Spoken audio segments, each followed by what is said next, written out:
Meaning of garment. Garment. Garment. Garment.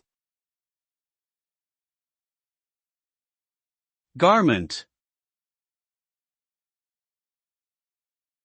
Garment refers to any item of clothing, such as shirts, pants, dresses, or coats.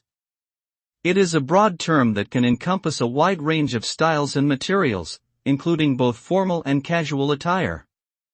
In general, garments are designed to cover and protect the human body in some way while also expressing personal style or cultural identity.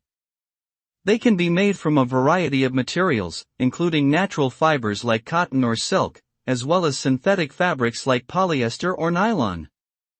Ultimately, garments serve both functional and aesthetic purposes in everyday life.